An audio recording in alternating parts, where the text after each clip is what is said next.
Hello,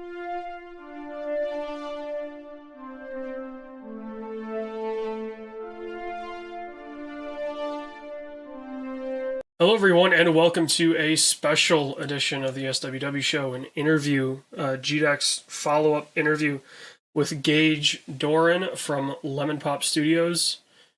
So your game is called, I had it here right here, Spacebound. Yes. And what's the, if you were to describe this game, not necessarily elevator pitch, what goes on, just look of it, how do you describe this game? Because I have something in mind and I want to see if it matches up. Okay. Well, at first, this is my first game I've ever made. So I started just doing tutorials, and it was never really meant to go anywhere, to be honest with you. But I was like, okay, Pac-Man, Yep. Okay. Yep. that should be simple. So, but I wanted to do a little bit more with it. So I started adding some shooter elements into it and kind of, just a bunch of 80s style arcade games that I grew up playing and kind of mix matched them into this one game. All right, I'm glad you went there because my thought was I was gonna say it's Space Pac-Man. Yeah, pretty much. And I mean, like I said, it was never really supposed to go anywhere, but people started playing it and they were like, dude, this is really, really good, actually, that you could do something with this. And that's kind of when I started paying more attention to it. And I mean, there's boss fight, so it's not 256 levels of the same thing like Pac-Man was. Right. So with an air code at the end. And different theme worlds, endless mode, multiplayer. I mean, it's a full-fledged game.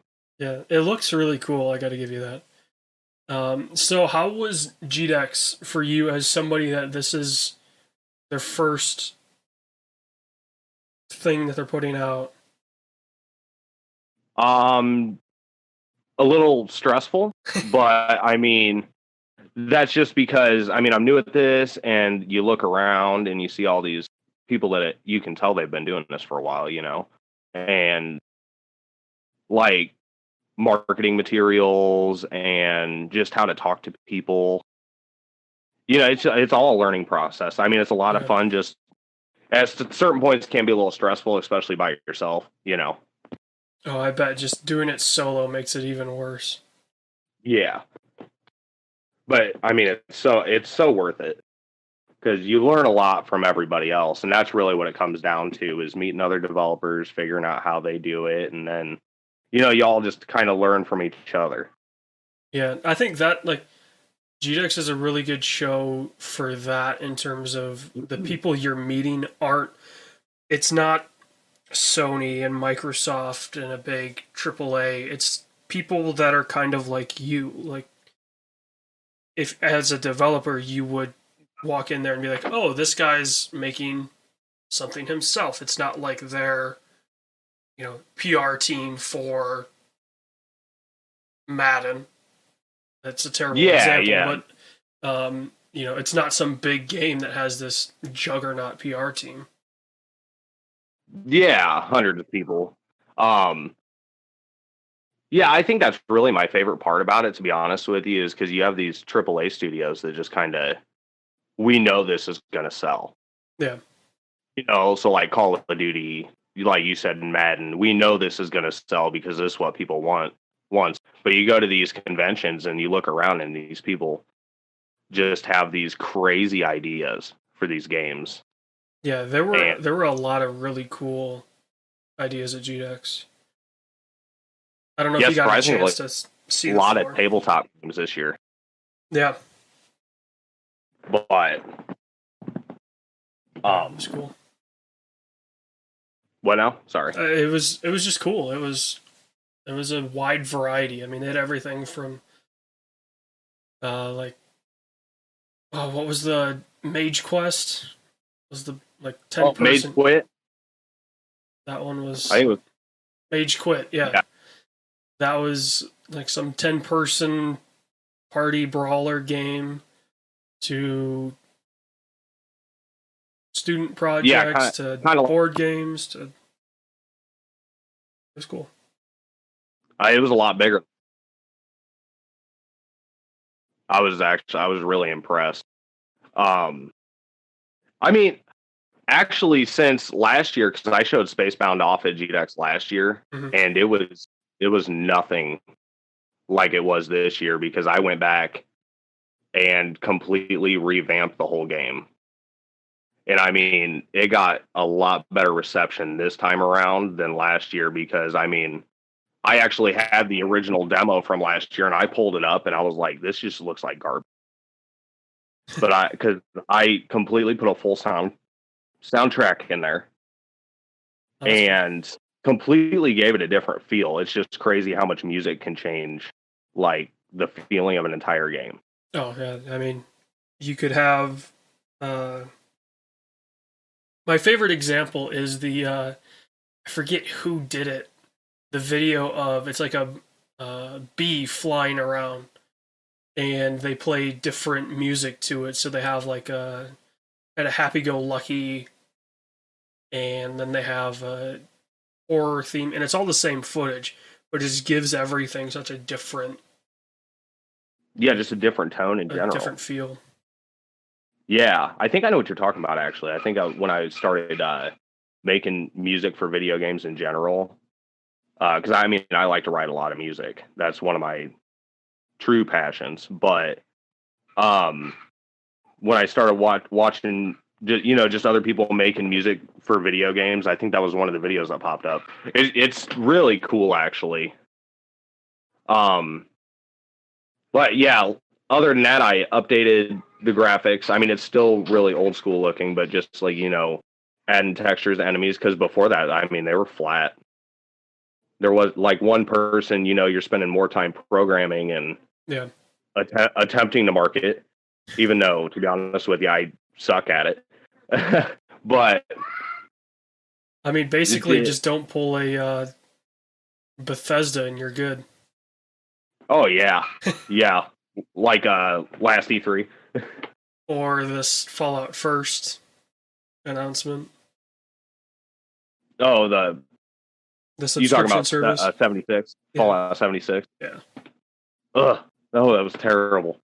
Oh, that whole presentation was just god awful. Just don't do that, and you're good. Yeah. Oh, I know. But yeah, I mean this game is very cool. It's got, like you said, that 80s feel, and I feel like in a way that's making a comeback. And it has been the past couple of years. Definitely the style is making a comeback. I don't feel like there are a lot of arcade style games though, like coming out these days, which No. they are hard to sell. I mean, in some terms, like to the younger audience. I mean, you would have. See, what's cool about Spacebound, though, how I pitch it to like kids is I don't tell them any of the like. There's a lot to the scoring system. Like, if you care about score, like somebody like us that would grow up going to an arcade and actually try to make it onto the leaderboards, we would care about all those tiny little things that could give you an upper hand. You get everything, and yeah. But for kids, I just tell them to go in and shoot everything. I mean, it really don't matter. I mean, your score at the end is probably going to be 0 because that's just how the game works, But they had fun with it. And it seemed like when you tell a kid to go in and just shoot everything, they had more fun with it than if you would try to teach them actually how to play the game because they really don't care, That's pretty interesting, just telling kids, hey, go in, just shoot everything. Because that's something they can grasp. Well, yeah, you just keep it short, simple. Yeah. Tell them, hey, make it to the boss fight, and they'll just sit there and try over and over and over. I had this one kid there, sat there and played it for like 20 minutes straight. Didn't really care what he was doing. Yeah. Yeah, no, he loved it.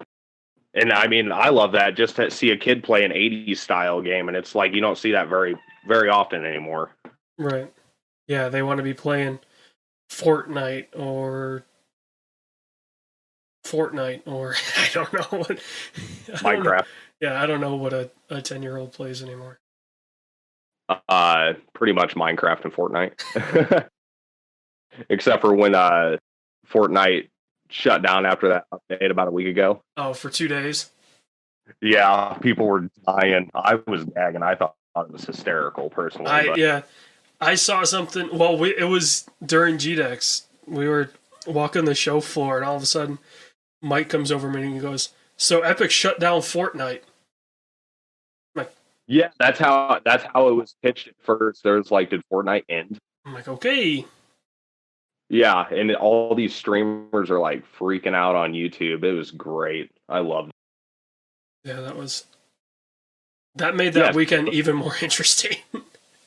Yeah, it's because their whole channel revolves around this one game, and it's like, what are you gonna do now?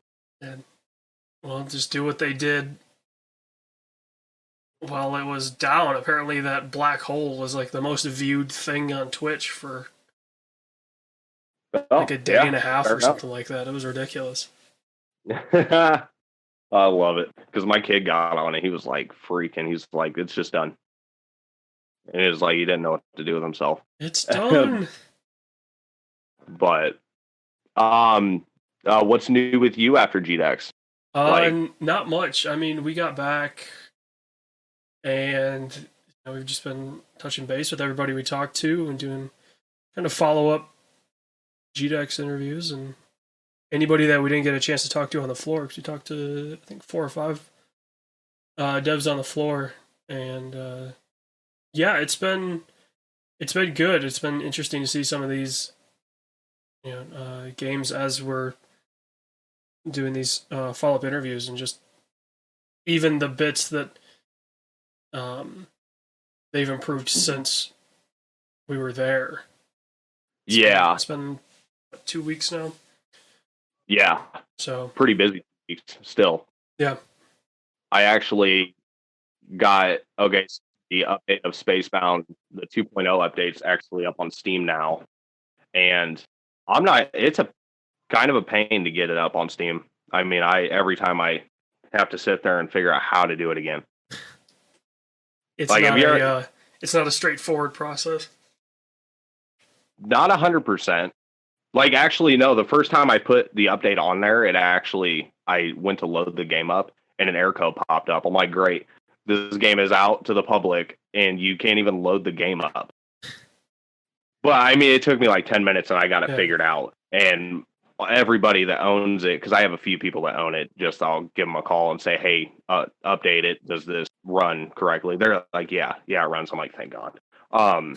Hey, try this. And to be honest with you, after GDEX, I had this project I've been working on for like 6 months prior to GDEX that was not SpaceBound.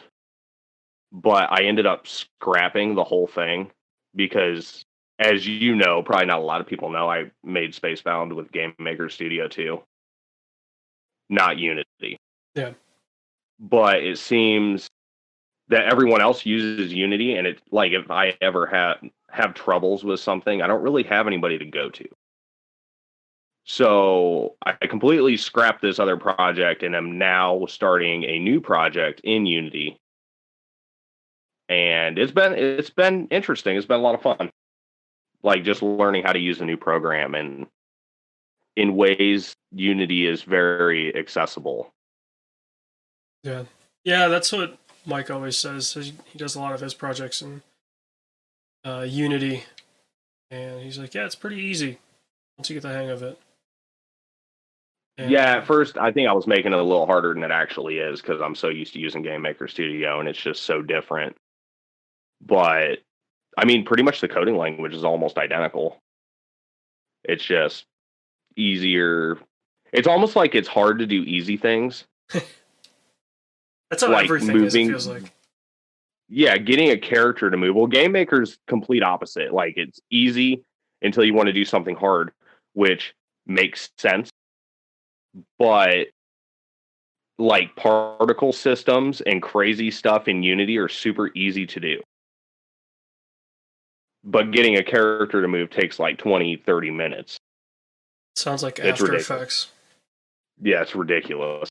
But Yeah, it's been a lot of fun. It's actually like I'm not really announcing anything, obviously, because this is an idea I've had for a long time, and it's a horror game with like you're a paranormal investigator. So we should expect that Halloween next year. Yeah, we'll see. It is a full-fledged 3D game, and I technically have somebody that is going to start working with me here soon. So maybe that'll pick up some of the slack.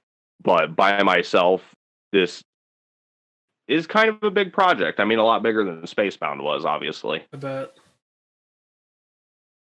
But I mean, anybody that's wanting to make like a game like SpaceBound, don't laugh at it because, like, especially if you're just learning how to make a game, that was kind of a pain too.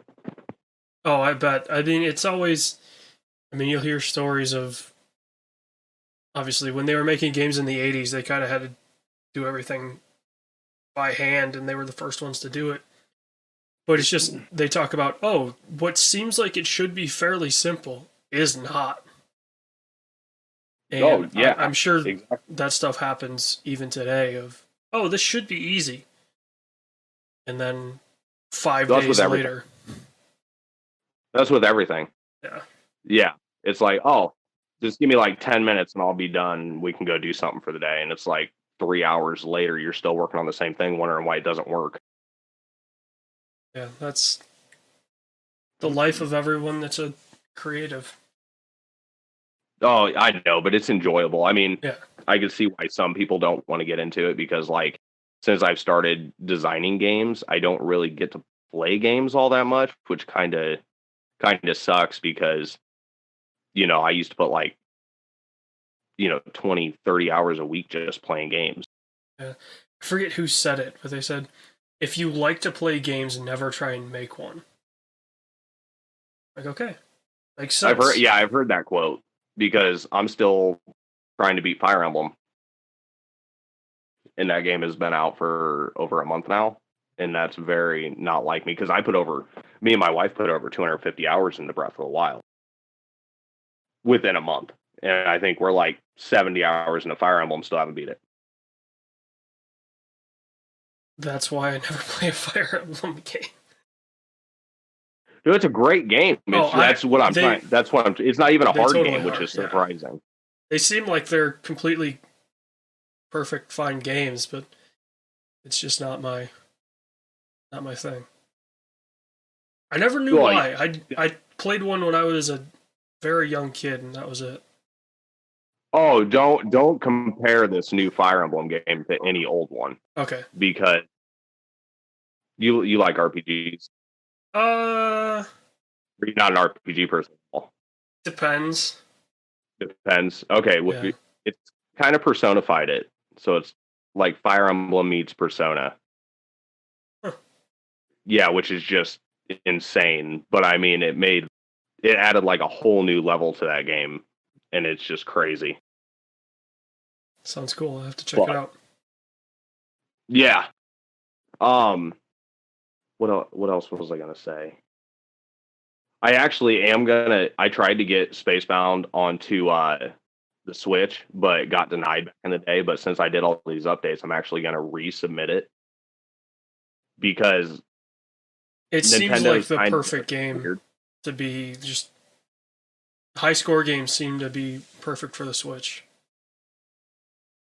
Yeah, which is why I was a little shocked at first that they denied it. But I mean, like if you went around at GDEX, everybody thought that. Everybody thought, oh, this game would be great for the Switch. So you have to think about it like, how many submissions does Nintendo actually get to get their game on the Switch? Because it's like the perfect indie console. Yeah.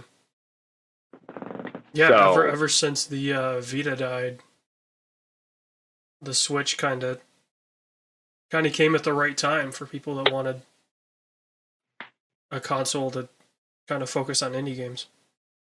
Oh, yeah. And I think a big part of it was that I've never been... Like, when you submit something to Nintendo, they ask you, like, what picks do you have, what videos, what's your hook, And like, have you ever released a game? And it's like, no, I have not released a game before. So I think that's really what came down to. Yeah. Who knows?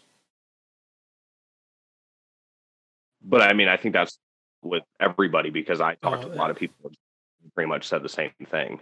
Yeah. Yeah. It could be a internal policy that they have to release one and then they're good. Yeah, that's what I'm hoping for. Because I've always been a huge Nintendo fan, and that's like my dreams to like work for Nintendo. But I think I'm probably a little too late in the game for that one.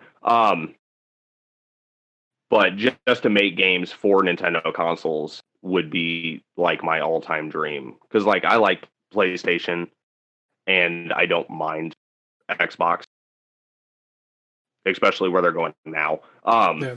But like, just I think most of my games I just want on Nintendo consoles. I don't know if that's a fanboy coming out of me or what. Probably. I mean, that's a good goal. I mean, they've been around the longest. Do you have any questions? I mean, I feel like we've talked about everything that I had questions about for Spacebound. Yeah, I mean, if anybody wants to listen to the new soundtrack, you can look us up on YouTube. We're on Facebook, Twitter, Instagram, pretty much every social media. And I that's try to keep up. Lemon Pop. Is it at Lemon Pop or is it Lemon Pop Studios? It's Lemon Pop Studios. Okay. Yeah. Cool. But yeah, keep in touch, man. Yeah. I like away from GDEX, definitely. Yeah, we'll keep in touch and see what's going on, and maybe talk to you when your 3D horror game comes out. Yeah, if it's far enough next year, I'll be back out at GDEX. But I mean, it's quite a drive, so because I live in Illinois. Hey, I made the 6-hour drive from Grand Rapids, Michigan, so I feel you. No, fair enough. Yeah. I appreciate it, man. Thanks for this opportunity. Yeah, no problem. We'll talk to you again soon. Yeah, sounds good, man. Thanks. Hello, everyone, and welcome to a special episode of the SWW Show. I'm Mike. This here, thank God, is not AJ. Instead, this is a nice, fine gentleman I met here at GDEX. We're here to talk about his game. Could you tell me what your name is and what you work for, even though it's your studio? Yeah, I'm Steven Zavella. My official title is founder and president for life of Flyover Games. It's currently a one-man operation based out of the Detroit area. And yeah, I make games for mobile platforms and now for PC consoles. I love the line, president for life. The concerning part of that one is then you can never sell your company because you're for life. No, I mean, yeah, you just pass it on. You just choose a successor, and then you just pass it on to a successor, and there'll be like some sort of violent, bloody coup to determine who gets to hold the throne. But either way, I mean, you're making history in some way or another.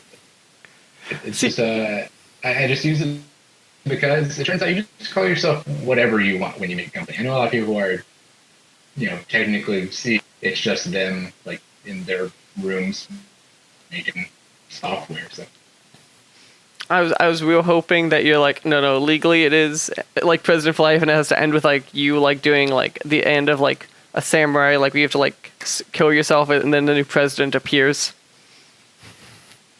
I mean, my goal is to never die, to just eventually live long.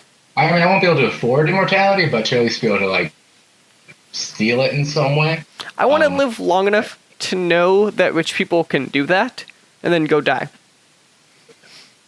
No, yeah, and I'll be the one pulling off the oceans of love, getting whatever formula or robot exoskeleton or digital brain upload technology it takes, and by then, video games might not even exist. Endeavor would have no real point left. I guess that's the goal. So yeah, to make games until what games are is just my old feeble brain to understand. See, that is the best. See, I was like, I had a professor who always talked about, like, he goes, eventually we'll hit the future where, like, games, you don't need designers anymore because it's just, your brain just automatically constructs, like, the perfect brain for the perfect game for each person. Oh yeah, definitely. It'll just be like just a cyclical feedback loop where the game gives you just what you want. I mean, that's something you can see nowadays with a lot of games designed to just be like endless, content delivery mechanisms. And the actual content of the game doesn't matter so much as like the fact that it just, as long as it contributes like dopamine spikes that you need, then it's fine. So yeah, well, you'll plug yourself into, whatever dreamscape generator and you'll just be set. Perfect. Well, I'm going to assume you aren't making those drug-based games quite yet. So I figured to start this out, can we talk about, like, where you came from and how you started, like, creating games? Yeah, sure. So starting way back when, I went to school for game development at Full Sail. Graduated from there in 2011. I got a job originally in my first like real career job was on console games at a studio that's long since defunct called the Pi Studio. They made a lot of like Cartoon Network licensed games, a lot of Ben 10 games. My first project was a Cartoon Network Punch Town Explosion. It was basically Smash Bros, but all the characters were Cartoon Network characters. Wait. And I have to ask the question. What Ben 10 game did you make? I did not make any Ben 10. Okay. They made a bunch of Ben 10 games. I would not be able to name any of them. I was not really a fan of that cartoon, so I didn't really follow the games or anything. But yeah, so that was the beginning. That was just my first entry point. That was back in the the 360 and from there, yeah, just bounced around to a few other studios. After a while doing that, tried to do my own thing for a bit. That's when I started Flyover Games. That was in 2013. First doing some mobile games, which now you can't find. I can like update them and re-upload them, but it's just the hassle of like if you're getting no downloads and you have to like update your stuff like every year. Oh yeah, is there like a content rating on this show? Just like you could say what you want. You're good. Cool. Didn't. All right. So yeah, it's like the hassle of going back and like updating stuff every year, and downloads for it got too much to me, so I just kind of just abandoned those games. But they were Knife That Guy, which is an arcade knife 'em up. Basically, it's imagine the little square people, not really pixel art, just like geometric square guys, and you're bouncing around on this floor full of people. You have to knife that guy, who's like the one marked person, who's your target, and you have to avoid every other guy on the field. Every wrong guy you hit drains your life hit, increases it, and it just gradually gets faster. You can never stop bouncing around. It was fun. Honestly, it was like I think it was originally based on a real school project, which was also based on a joke when someone was playing whatever the recent Call of Duty was. It was back when you could do like the knife guy build, where you just like ran with a knife. And I just love the idea of like giving the advice of knife that guy, regardless of how valid it was. It's just funny, just like backseat gamer, someone telling them just knife every guy they see. And so that was like the joke that inspired that. And after that, Pill Popper, which is like my first arcade puzzle game, which clearly I have a fondness for those. But just a little game where you got that would be like either happy pills or sad pills, and you'd have to give them to the characters who were the opposite emotion, because you're trying to like balance them all out to safe, neutral, blah sort of feeling. But it also affected the ones nearby, so you could create like a chain reaction. If you gave someone like a pill that influenced their nature, they would eventually explode. And that game was all right. It was my first time experimenting with like free to play with microtransactions, which I did not do properly at all. But Wait, so how do you improperly do them is the question. In my case, it's just like, you just don't make them compelling enough to be worthwhile for the user. You don't make enough like make enough motivation or incentive to try them out, I guess. A lot of games that do them very well will give like, here's like a little free sampler of like what an upgrade or bonus or whatever is, and then that entices you to do them more. Like I mean, it's a typical for like all these games, but the one I was actually was Jetpack Joyride, which I still feel like is one of the like best like mobile games, because you get like the little slot machine mechanic where you can randomly get boosts, and then when you randomly get boosts, maybe you think, hey, if I spend like this whatever I want.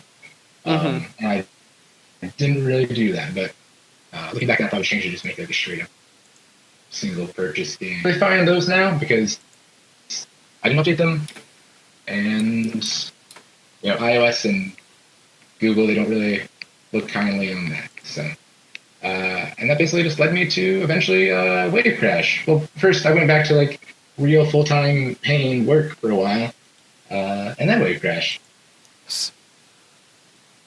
So, real full-time work, was it like more back to traditional game dev, or is it more tech-based?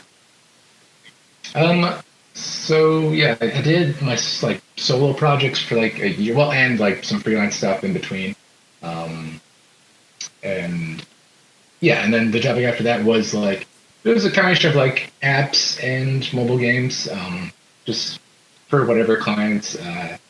Made an app for one of our clients was Insane Clown Posse. We made like a little social app for them.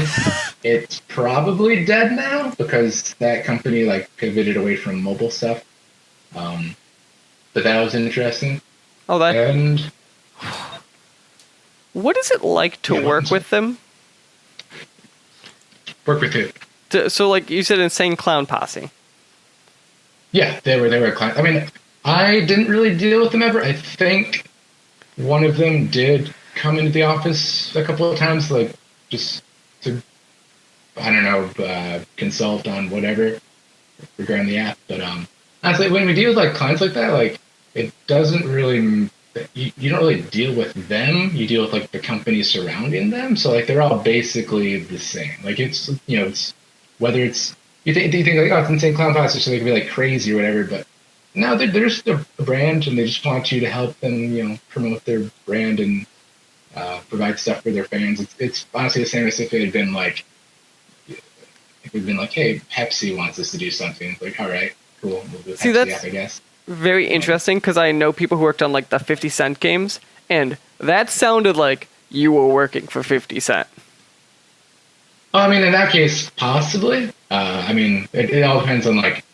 Well, in that case, like I'm not familiar with 50 Cent games, but as far as I know, it's like literally him as an action hero sort of thing. So yeah, I could see like wanting, really caring about that. But in this case, it was just like an app that would provide like fans could like chat on it, and it would like provide videos and updates from the band. So it wasn't really like we were doing like a game where we had to like they wanted themselves to be like portrayed a certain way. So it was more hands off than that.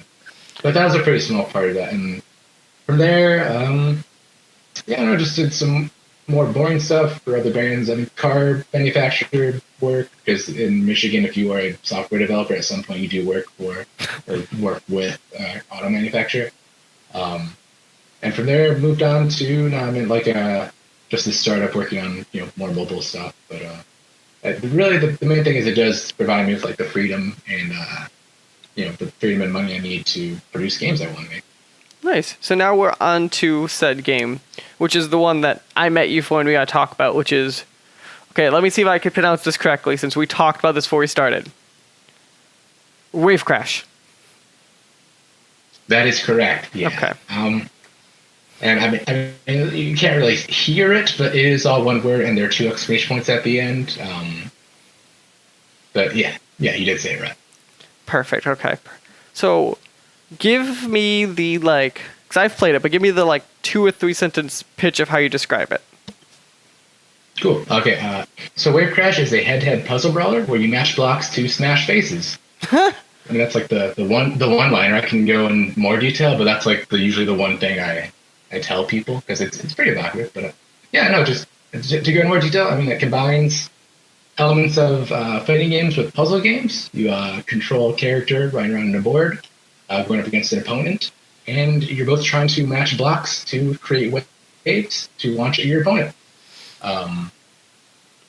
Yeah, I mean. So maybe to start, where did the idea for this? Because in execution, I think it's great and it's very fun. But on paper, I don't know if I ever would have come to the conclusion you did of how to get there. Right. Yeah. So this is one thing that it always sounds really really corny, but it started off as just like a game in a dream. I had a dream about well, in the dream, it wasn't really like a video game. It's just like a game that's happening on like a table, but it's like little characters running around, throwing these square-shaped like waves at each other. And I don't recall any other details beyond that. But when I woke up, I thought that like it was something that I really wanted to see as an actual video game. So initially, I sketched up sketched up a little thing on a notebook paper. And I brought it into work and just showed some people there, like, hey, here's this idea. How do you think that this could be anything? And the initial idea was a lot different from what it is now. So, like, the current game, characters just run around on a board that is made up of the blocks that they are matching. So everything takes place on that one board. But in the initial SketchUp, it was sort of segmented into, like, an upper screen and a lower screen. So, like, on the upper screen, the characters would run around, and it was just like a plain grid that they moved around on. And then on the lower screen, it was set up kind of like like a puzzle bobble or a bust-a-move, that the game where you like launch the orbs and like line them up. So have you? Oh yeah.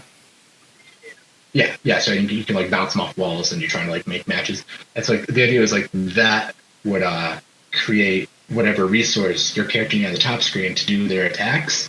And I showed this to a coworker of mine who eventually was a roommate, but like, and he had the proper the proper take on it, that this would be impossibly complicated for a player to do, because they'd be like managing like the movement and attacks of a character avatar while trying to play a puzzle game. And I had realized, he was right. So like I sketched another idea, basically just like combined the two into like one board, and the idea basically remained the same since then. The one big change is my initial prototype that I then brought into work like the next day or the day after, whatever. When characters would attack, their blocks that they would send. So like you match up a certain number of blocks and then you attack, and those blocks that you're matched up would all form together into like one straight line that would then have like a power based on how many blocks you use. And when I showed that to them, another coworker had the comment that like he really expected it to like maintain the shape that it was in, not to like move the blocks around. And when I thought about it, like that made a lot of sense too. Yeah, it was more intuitive, and it created like these different opportunities to like specifically try to shape your blocks in different ways. So I made that change, and then since then it is more or less stayed the same. I added on like mechanics as I felt like were necessary. I added in like the barriers where if like your attack doesn't hit your opponent and instead just reaches the back of the board, it creates a barrier which will lock out that square for a while, just as a consolation, so that attacking would feel more meaningful. And I also added the height meter height mode, where like it's a special meter. It fills up as you attack, and then when it's full, you can activate it to just power up your character and their attacks, just as another incentive to like play aggressively. And just a few other mechanics, like the second wind mode was like the last big change, where if you have one hit left to live, and you're able to hit your opponent, then you get some invincibility for a bit as like a comeback mechanic, because it does feel hopeless when you're down to like one hit, since every hit that you take like shrinks your part of the board. Once you're down to like that one hit left, you have very little to work with. So I wanted to have some reason for you to try to really stick with it and either try to get lucky or just try to be patient, and also to encourage the opponent to try to finish you off. Because if you have all that space, it can be tempting to just like hang out or just rub it in your opponent's face that they're going to lose. But that stops being satisfying when they do get that hit and then they just come back and turn it around on you. So maybe that's a good spot. So I'm curious. So currently the way the game, at least the mode I played is so basically you go and then every time it moves the board over and then it ends. Obviously you still have a couple spots left. Did you ever have like idea of like maybe something I didn't see of like different game modes where like instead of moving the board, your goal is to like have it go an entire line down or something like that? Or is your goal always just stick with like that one game mode to have it go? So you're referring to how like even when you lose, you still have some board to work with? Like, Yeah. that specifically? Or I was thinking even like... There are... well, I was going to say that there are options where you can adjust that the amount of hits to win. So you can make anywhere from like one hit to win or like the full like length of the board. I went with the default where right now the board is 12 spaces wide and 6 spaces tall. And so the default is once you push that center line 3 spaces over, then you win the game. And I don't know if I explained that before, but yeah, just for the listeners on it. Yeah, the way it works is when you send that wave over, if it hits your opponent, there's a divider line between the two halves of the board, and it'll push that divider line closer to your opponent's side. So they lose some space and you gain some space. Then when it reaches your like designated goal line, then you win. So you can think about it like a tug of war in reverse. You're trying to like get that over closer to your opponent. And yeah, so the default is 3 spaces forward to win, which because basically once you get down to that small of a board, once it's been moved over 2 spaces, you already have so little to work with that like getting it further is basically automatic. Like if you were going, if once you get it down to you only have like 3 columns to work with, then 2, then 1. I mean, it's basically just delaying the game. So you can add that on there if you want the game to just go longer. It's a total possibility now. I just went with the default because it just felt like the most comfortable one. Okay. And so what are you talking about for like? I can understand your idea for like the alternate modes. I didn't. So I was curious because like currently you have stuff like obviously if you hit the end of the board, they talk about it starts at like a couple seconds and like just those blocks are inactive for X time. I was curious if you ever thought of like their modes where like it kind of like permanently disables the back of the board and it, like your goal is to do an entire row or something like that. If those ideas ever crossed your mind. Yeah, I didn't know what you meant by entire row. No, I haven't thought about that so much. I mean, there are some specific stage gimmicks. Like each stage has a wavy mode, which influences the rules. So like the city stage, Crash City, whenever you land it like scrambles the entire board. Or Paw Plaza has these little like dog and cat blocks where if you walk over them, it just like sends an attack automatically. But the core of the game, I haven't really thought about different like victory conditions. There is an inverted mode you can also apply, just based on like player request, where the line gets pulled closer to you as you're winning, so you like lose advantage as you're closer to winning. Mm-hmm. Because some players like didn't care for like the sort of snowball factor, like getting over the board. So I added that in just to try it out. And it works. It's just if you're evenly matched players, just the game goes to time most of the time, just because it gets harder to get to victory and the closer you get. So yeah, it ends up just being very long matches. So that's although it is good if you it is good if you're much better than your opponent. Then it helps as like it's a little fun handicap you can do just for like practice. Is just put that invert. So that actually kind of answers my question, but I'm kind of curious then of like maybe you thought about this. So like you currently give the winning player a positive feedback loop where as they win, they start winning more and more and more because of the bigger board space you gave them. Have you noticed that like maybe that frustrates newer players more, or is it because your game is so short and so party based it seems to be okay still? I mean, it can be frustrating. I went to an event, Busan Indie Connect in Korea last year, and it was a word that was difficult for one person who's interviewing me to translate, but essentially it came down to the game was cutthroat, and I can see that. Yeah, I can see definitely the interpretation of it. ultimately for me, it was like the game still, once players do get good enough, it still can come down to like a time decision if there's a lot of back and forth. And yeah, it is rough for like a new player going into this experience when there are like handicap shields you also put on that basically give you extra hits before you start losing the board. But to me, it's always a matter of like if you look at a lot of traditional fighting games, if a player is significantly better than you, they'll beat you and it will be bad. Like, and there's no there even if there are comeback mechanics within the game, like if you're not good enough, you can't really even activate those properly.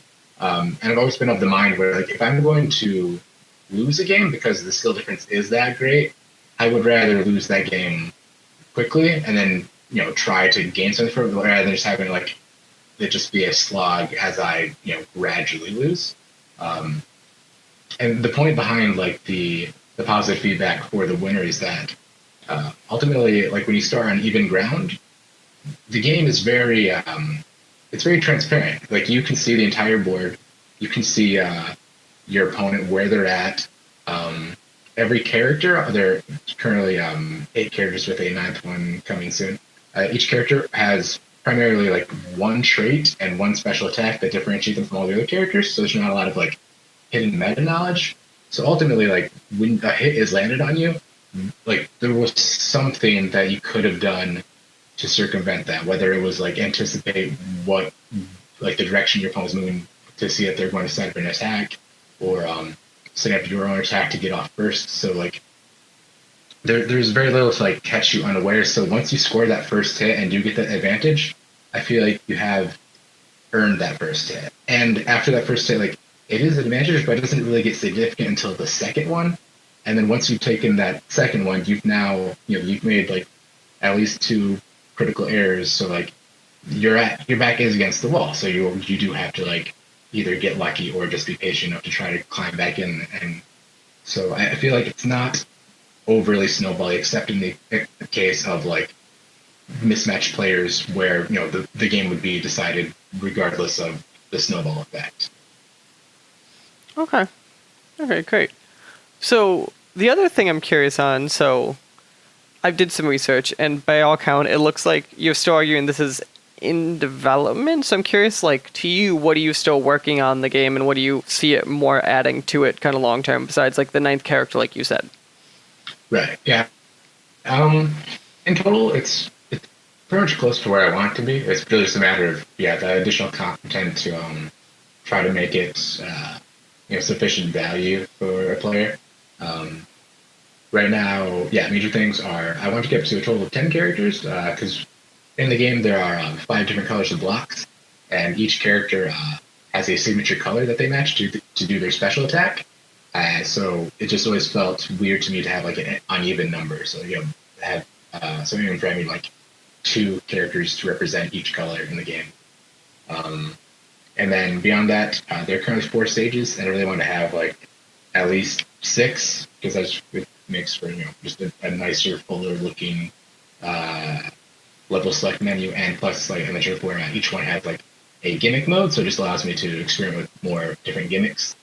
And then beyond that, like 1 additional single player mode. There's one like endless mode now, which I also need to do some fine tuning on, but I'm also planning on doing like a timed score mode, like like it's sort of like a target smash kind of mode, just as a way to practice for the real game. And really, like, I think the game is in a good spot now, but it is just a matter of I want it to be worthwhile, and I'm aiming for like a price point within like the $10 to $15 range. So I want to make sure there's enough there that people feel like that's a worthy price. Nice. Okay. So also, since apparently you take this everywhere, if people want to, on top of finding it on itch, apparently they can find it in every game convention in the world, basically, it feels like. I haven't traveled that much. I mentioned the Korean event just because like that was the first time I had heard like the word cutthroat used for. I can't remember. There's a specific phrase that like didn't translate quite as well, but basically just meant that meaning of like the good players can succeed more. But Yeah, I haven't traveled too much lately. I've been cutting back on it a bit just due to like time budget constraints. But I go to a lot of things in the area. I was at PAX last year as part of the indie mini booth. But beyond that, it's mostly local stuff. I'm going to be at Unicon in Detroit coming up at the end of the month. That's like the last thing on my like immediate radar. It's pretty cool. It's just a big anime convention. I don't know if anyone there is in the Detroit area, but if you are, definitely come out to that. We're gonna have a pretty good indie selection, a bunch of people from the area, and even them's Fighting Herds, formerly the My Little Pony fighting game. But yeah, they're gonna be there with like a huge booth too, and it's just a really fun time. Nice. Yeah. But otherwise, so the game's available currently at WaveCrash is currently available flyablegames.itch.io. Yeah. Otherwise, are you going to be available at Steam and all that other stuff at some point in the future is the plan? Yeah. I'm saving the Steam release for when it's actually done. I thought I might do early access, but that really only works if you can maintain like a very consistent update schedule, which I can't because this is still like a side thing around day job and life. So I'm using Itch as just like the early testing grounds and a way to get out there. Plus, it's just a better way to get like actual feedback and notice from the community that isn't just like Steam can be harsh and Itch is generally pretty friendly. Like for instance, one example I'm going to do. So I sold the game right now for $5 on Itch, and the average price people have paid for it is $6 because they willingly pay extra. Like so compare that to like Steam, where once I released it for $10, there's probably going to be like the comment saying, "Tell me when it's like $4." Like tell me when this is like 66% off, and then maybe I'll check it out. But so it's pretty big. It's a pretty different community. And so yeah, anyone out there making games, use Itch. Just try it out. Like it's open to anyone. You can set the amount you want, like the cut you want to give them. Like their default is 10% compared to Steam's 30%. And if you feel like that's too much, you can drop it down to 0%. But then they're not going to feature anywhere, so just leave it at 10%. And that's crazy. They also added for like this April Fool's Day, I think they announced we're going to do anti-sales where you can like increase the price of your game temporarily or whatever. Like you can put it like negative 100% off. And then they made it a real feature, and you can use it. People have used it for like charity things where they're like, hey, buy my game now, it's twice the price, but like 75% of that's going to go to whatever charity. So and that's just funny. It's great. I don't know. Wow. Okay. I've always Itch is always this fascinating thing to me too. Of like, Itch, like a lot of indie devs love it, but it's always like a money thing. Then you hear like they're like so proud of themselves. And I'm like, oh yeah, I forget like how relatively small of a store you are to like not game people too of like stuff. Where I'm like, I wish more people knew of it. Yeah, it's a bummer. I know there's been a lot of drama over Epic Game Store and all these other competing stores, but Steam isn't good to people. I don't know if you were aware, but like a while back they announced their cut is 30%, and they announced that they would reduce that to 25% and then 20%, but not for everyone, only for people who made like X amount of money. So like if you reach certain price thresholds, then you'll get more, but it doesn't apply to indies. Like if you're not making, I can't remember what the thresholds were, like something like, was it $100,000, $1 million? I don't know. It was a lot. It was an amount of money for like a typical indie would be crazy to make, and that was just really messed up because it's like it shows they could do it. They could reduce the cut they're taking for everyone, but since they can do it for the ones that are making the most money, but they're not going to. And it just felt like really insulting. Like, I don't expect to really make money off games, but at the same time, the idea that like the amount of make could be more at the volition of the store, but they just don't want to. Also, in general, I always laugh people complain with the Epic Game Store, because I have talked to devs who have been on the deal side of that store, and I'm like, nope, Epic Game Store is for sure good to people. Yeah, I mean, yeah, people like it is missing some features that Steam has for sure, but at the same time, if they were going to offer me like a guaranteed like your game will be successful because we're just going to pay you up front for it, like yeah, I'm going to take that. I don't. The only like reason not to would be I don't know. I guess like your idea of the free market is that everyone should sell the same stuff, but I mean that's not really how most stores work to Right. begin with. Like games are kind of different that way. Where like yeah, you can't go into like any clothing store and buy the same brands because like no, this is our brand of clothes. Also, in general, when I've talked to people, they're like, basically, Epic goes up to them and goes, we are guaranteeing you sell, we'll say, like 50,000 units. And then after that, it's just a normal deal at that point. We're not capping the money you make. We're just guaranteeing you'll make this. Yeah, it's great. I like any system that allows more creators to create more stuff. Like that's really even within the Michigan game dev scene, which I'm obviously part of, but like we're trying to come together, pool our knowledge and resources, and make it so more people can build and make more games. And yeah, financial security is definitely a big part of that. Like right now, yeah, I have my day job and it's great. But it'd be better if I didn't need it and I could just make games full time. That'd be awesome. But it's too risky right now. Nice. Well, I'd like to thank you, Steven, for joining me for this fun discussion about WaveCrash. Remember, WaveCrash can be found on itch. You are at flyover_games on Twitter. So keep that. And then apparently just keep an eye on Detroit, and eventually the game will appear someplace near you. Yeah. Or, like I said, just go to itch and search for WaveCrash, and it can appear wherever you are. Even better. Even better. Perfect. Well, again, thanks for this fun conversation. Hey, thanks for having me. Yep. This podcast was a product of the SWW Show. You can find more at the swwshow.com or facebook.com/the SWW store or twitter.com/SWW. You can find out more about Mike at Mikey_Maroney on Twitter and more about AJ at LoCBor on Twitter. Remember, new episodes come out twice a month, one focusing on the new entertainment news and one focusing on movie club, so new and an old movie.